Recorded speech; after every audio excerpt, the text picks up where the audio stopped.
Hey, YouTubers, Tasman here, bringing you another episode of Fantasy Grounds from the ground up.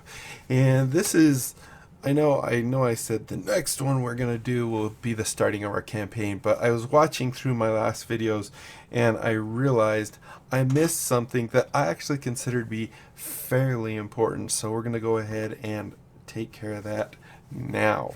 Actually, there's two things. So the first thing is we talked about all the different buttons and what the notes are, how to do images, and we went really in depth in the images. Then we kind of glazed over tables, story quests. We didn't actually do NPCs. So I wanted to show you really quick how we can make an NPC from scratch. So if you come into here, once again, always click on that. It gives us the opportunity to create one. And we're just going to create a generic one. We'll just put it in uncategorized, which is where it goes by default if you create a new one. So in order to do this, I found a special NPC that I wanted to create that actually takes advantage of various things, but it's not very hard to create one. So what we're going to do is we're going to click on add item, and you'll see it just creates a blank NPC card. And we will go ahead and I'm going to move this because I have on a Notepad++. Let's see how big that is real quick. A little bit more. About right there. So this I found a lizard folk shaman. It's in a whole different adventure, but I thought it would be a really good one to actually create our thing because it has some additional things that we don't necessarily have in this adventure we're going to be doing. So the very first thing we have up here is this is the name of the creature. For example, this would be lizard folk shaman. So we could do that and we could paste that in there. Now it has the non-ID name. We kind of went over that with the map and stuff, but this is in items, everything else. So if my characters knew what a lizard folk shaman looked like, then they'd say, okay, that's a lizard folk shaman, it would be identified. However, if it was not something they would know, they would probably see it and think that it's some kind of lizard creature. And this is what it will show in the combat tracker and stuff until it becomes identified. So these are optional. You could just paste the same thing in both, or you could even technically leave them both. You could leave this one blank as long as you don't mark it not identified. Then I think it would just get rid of its name. So as you just work down this list, you work down this list as well. So what we do is we just did the lizard folk shaman. I'm just going to delete that so we know we took care of it. Its size is medium. So we go ahead and grab medium, hit Control X, we'll go ahead and paste that right here, V. He is a humanoid, so X and V. He is, I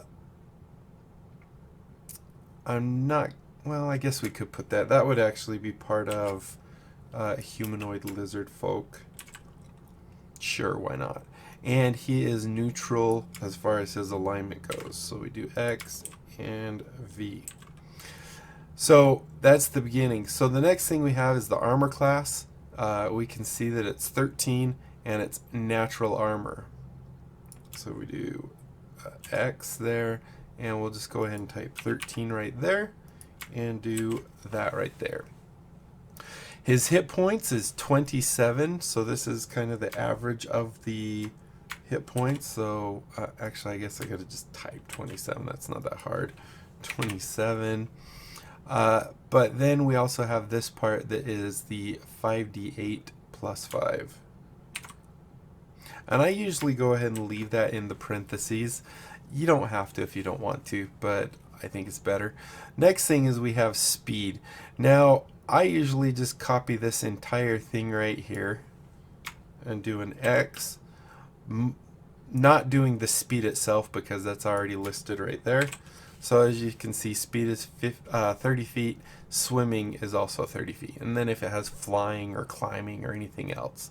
This next one, all you have to really worry about is these first numbers. So we type in 15 here, we type in 10, I guess we didn't have to type in 10, we type in 13 here, we don't have to type in 10, we type in 15 here, and we type in 8 here. And you'll see it automatically does all the adjusting with the modifiers for us. Next thing, if there were saving throws, it would tell us right in here there was saving throws. Looks like he doesn't have any special saving throws. But he does have some skills. So with the skills, you just simply take them just like that. You don't need the skills. Do Control X and Control V. Once the game parses this, it will automatically know that perception, stealth. Actually, I'm not sure if this one parses quite right. I know weapons and stuff will parse. We'll check that. I'm not 100% sure. Then we go into senses. I don't know why the P in passive perception, the second P, is actually uppercase. I always change it back to lowercase just to make everything consistent. So there's that. He has a language, so it looks like he probably doesn't have any vulnerabilities or immunities. Let's go ahead and give him draconic language. And he doesn't have any senses, so that's fine. Then all we have to do is put in his challenge rating, which is 2, and his XP, which is 450. So that's what you get for beating him. Next we have his traits, and I just gotta, I think these are his traits up here, because his actions are right here. So these all are considered traits. So what we do to add a trait is we click the little plus, and it will ask us to add the first part, which is hold breath. I don't usually take the period, but once again, that's up to you. If you want to do it, go ahead. And then we do his line here, Control X and Control V. He actually has some other ones. We didn't Control X that. I'm just going to get rid of all this since we've done it now. He also has spellcasting ability, and we'll say in lizard folk form only. So that's kind of an important thing. Go ahead and hit plus. Go ahead and paste that. And then we will go ahead and whoop. Now, technically, we grab this entire thing, because this also has what spells he actually has. So do C and V, and make sure it looks good. The thing is, even though maybe something might be on one line, it kind of sometimes splits it. So let's just verify. Looks good. Let's see that. Everything looks good. Alright, so that would be those things right there. Let's go ahead and just delete that. And we can turn that off. So now we have actions. So if we come to actions, we have plus, just same thing. So first of all, we have multi-attack, lizard folk form only. I guess he's a shapeshifter. I didn't actually note that. And then we can go ahead and do this and do Control X and Control V. And then we add another one. This is his bite. So do Control X and V, and this tells you the information on his bite. So do an X there and do a V here. So you'll notice this actually does parse it right in line, saying, okay, this is a melee attack plus 4 to hit. It says here, 1 target, piercing damage, or 7 piercing damage in crocodile form. So if he's in crocodile form, it actually changes. So that is good to note. And then we have our next one, which is claws, once again in lizard form only. Control X, paste that, and do melee, blah, blah, blah, X and V, like I show. And then our final one, which is change shape. So Control X and V and X and V.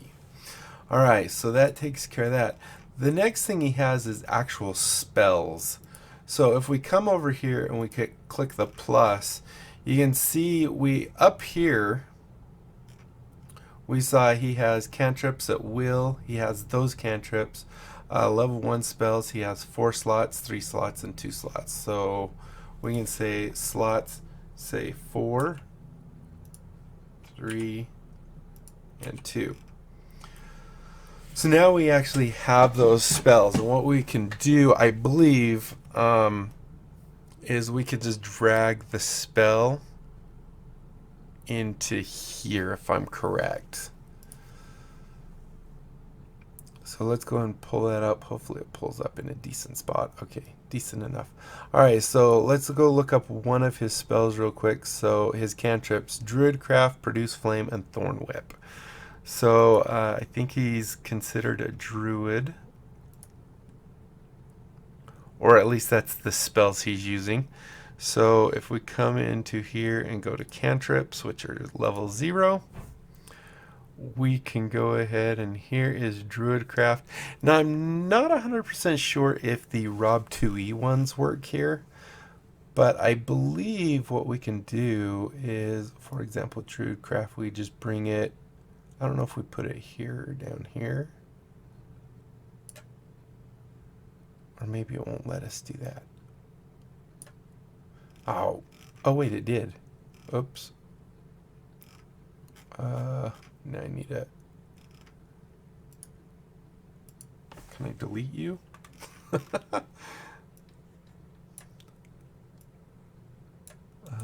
I delete this item? There we go. Yeah, so it does look like you can actually just drag them. And then I guess we could actually probably delete this one because we don't need it. So there's our Druidcraft. And I guess if we just drag it in that area, it looks like. So then we need Produce Flame and Thorn Whip. So here's Produce Flame. Actually, that's just the words. Produce Flame and Thorn Whip. So there we go. You can see these are all the cantrips. Then if we move into the level 1 spells,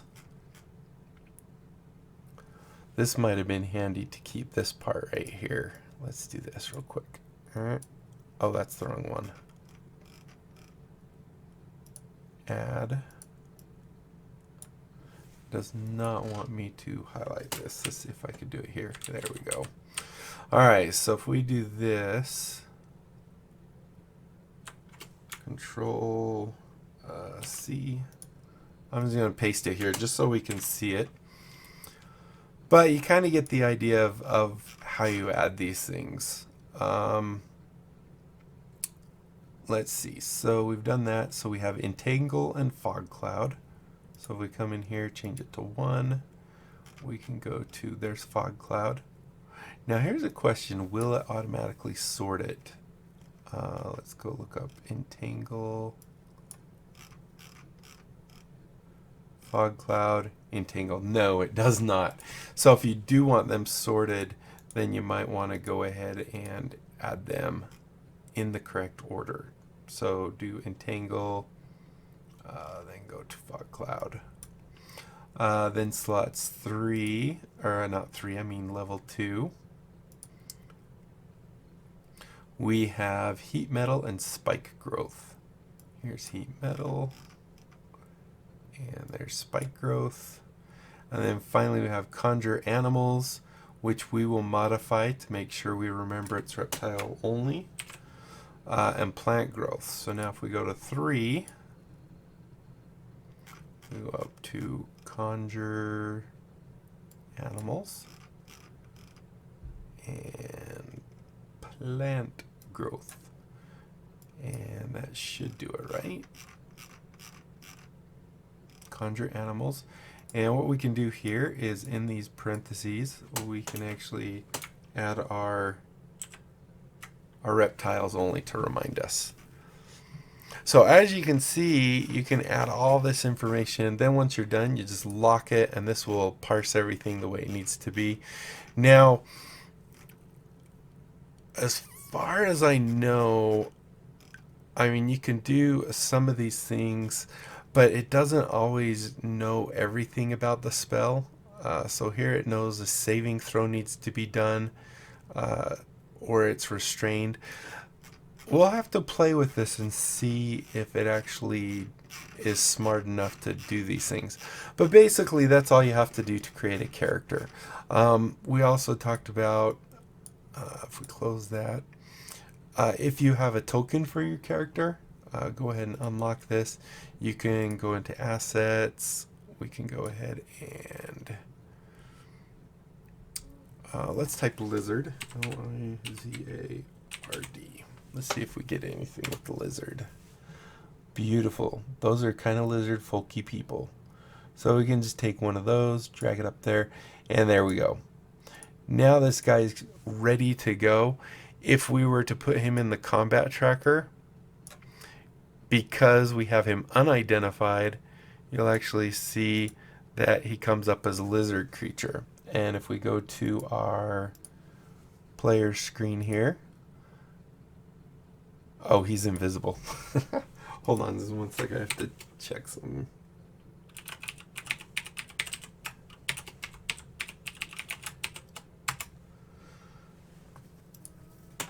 Okay. Yeah, so if we go make him not invisible, you'll actually see he's just a lizard creature. As soon as we identify him by clicking right here, you'll see now he is actually identified, and it changes to lizard folk shaman. So this state right here is just going to tell you what the default state when you put him in. If we add a new one, it should also be identified. Oh, actually it's identified because it's the same creature. But this would be the default state. So I believe then if we were to delete this guy and delete this guy so he's not already here, then we add him, will he be identified or unidentified? Unidentified. So there you go. That is one of the first things I wanted to do. The second thing was I noticed an error I made. And it's not a big error or anything like that. However, when we were talking about assets a couple of videos back, we put these guys right here inside the portraits, not in the campaign one with our individual campaign, but in the master portraits. These are actually considered the tokens. So we just want to move those to the tokens one. This should not cause any issues as far as I know, because from what I understand, what it does is it will grab those links to those portraits or whatever. It'll create kind of cache copies, and it will put them inside portraits here and actually create data files for them. But if we go in here now and we go look at, what am I want this one in here, even if it does kind of mess up a couple things, we can always, if we go down here to the white well, we could always come back in here and relink those. Actually, it does look like it didn't like it. So what we want to do is just simply relink those by unlocking these, dragging the thing in, and that should do it. So in order to find them, because we moved them to tokens, does it keep them in here now, or does it have to load with them? Let's just go to all, campaign. No. We might have to load with them in there. I'm not 100% sure. Data maybe. There we go. It's just in data.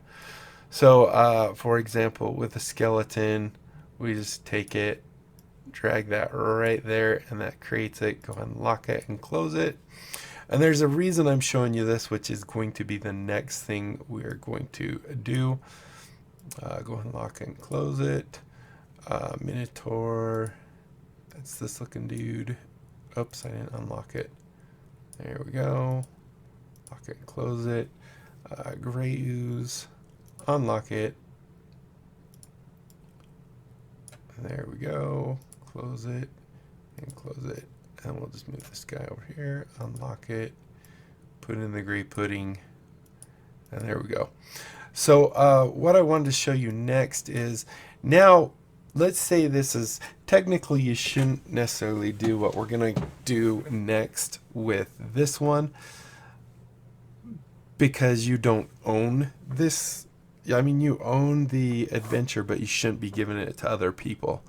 However, if you create your own homebrew and you want to now share it with other people, all you have to do is come in here and you can type export, E-X-P-O-R-T, whoops, with a slash, like that, and you'll get this window. You can also do the same thing if we go down to library, I believe it is, and export. So same thing with the command. So this is going to create a complete module of what you just did. Now ours might actually include our NPC that we created also, because it's all going to be your custom stuff. There it is. So first of all, we want to probably select all, because we want the backgrounds, classes, effects, everything that we actually created ourselves we want to include. We're going to give this guy a name, and we're going to call it the White Whale, maybe. The WHITEWLL, like so. Then what we can do is, if we have a thumbnail, I don't think I have one, but let's see, maybe if I go to D, I might have some kind of thumbnail we can just temporarily use. Under data, I'm trying to think, I think if I go to Shackles of Blood, I might have one. No, those aren't them. Those are maps.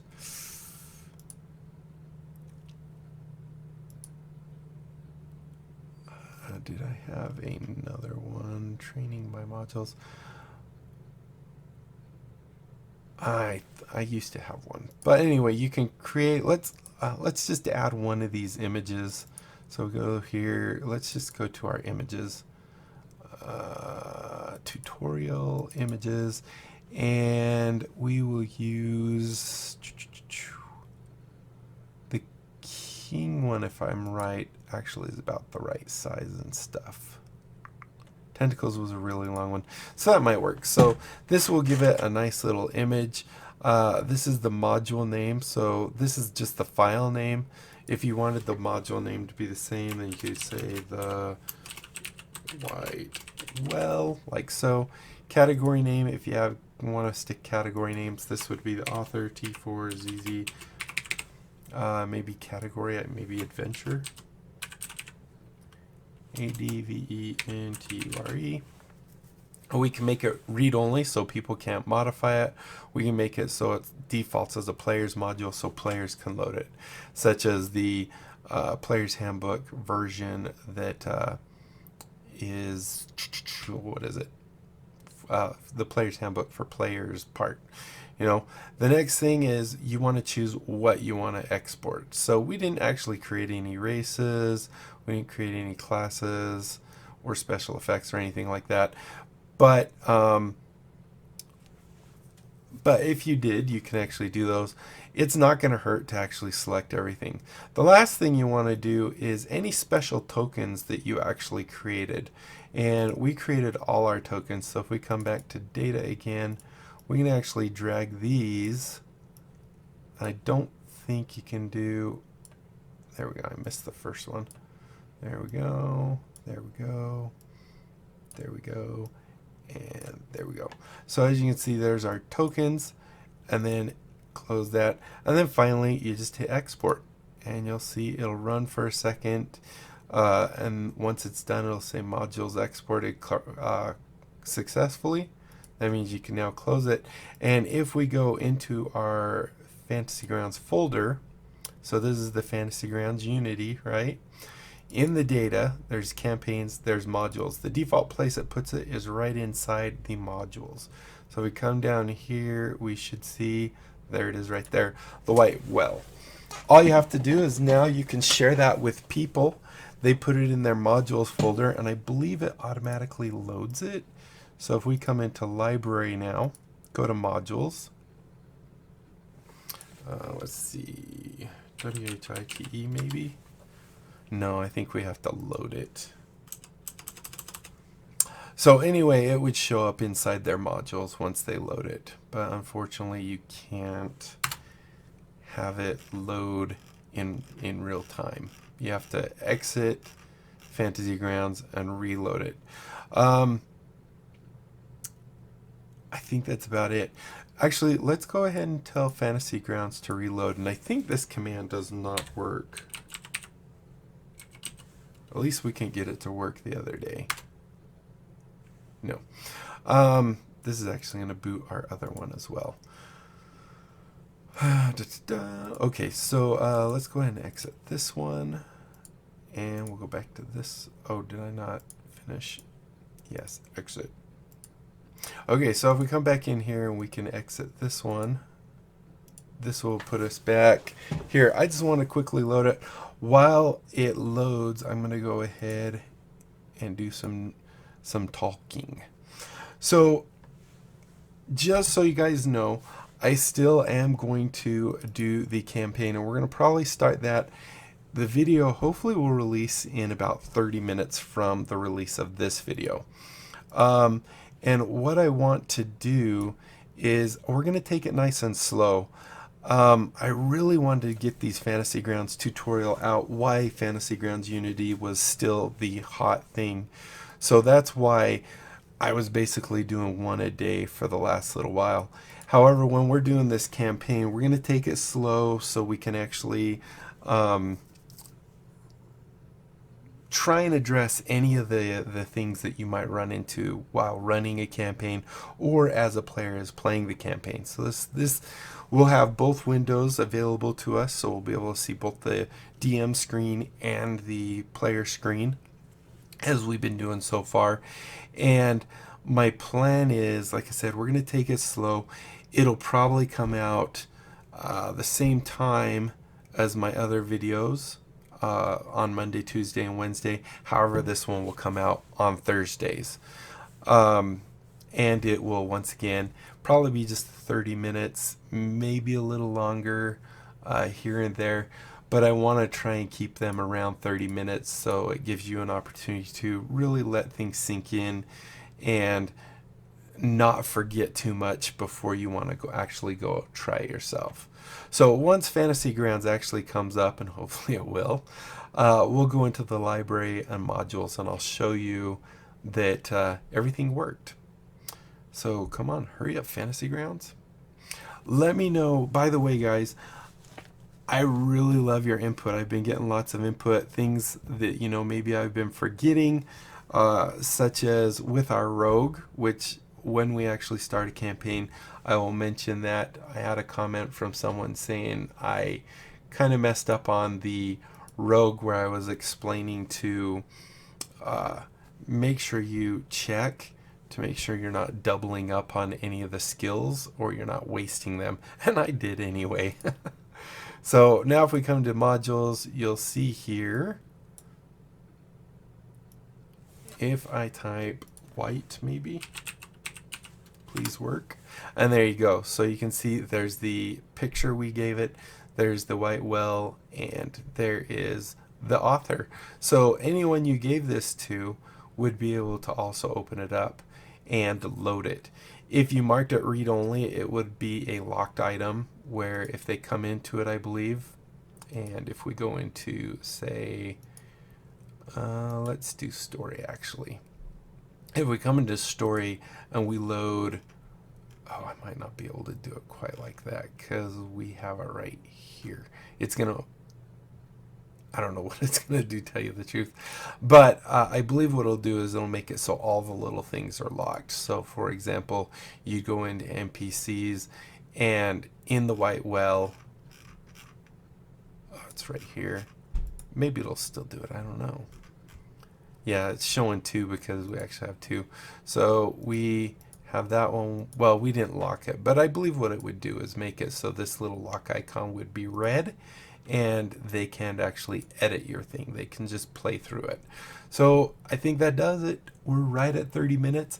The next video, hopefully within the next 30 minutes, will be us starting our campaign, finalizing some little things here and there, but starting up our campaign and seeing how it's ran both from the DM and from the player side.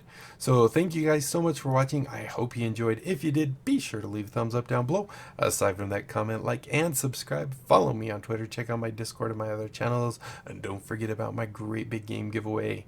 When I hit 1,000 subs, we're giving away 57 Steam games. We are closing in there fairly quick. I think I've gone up like 100 subs in the last week. We're already at 728 at the last check. Let me refresh the page. 728. Oh, and also click the notification bell so you're notified when I upload videos. And that's it. Until next time, I'll be seeing you later. Bye.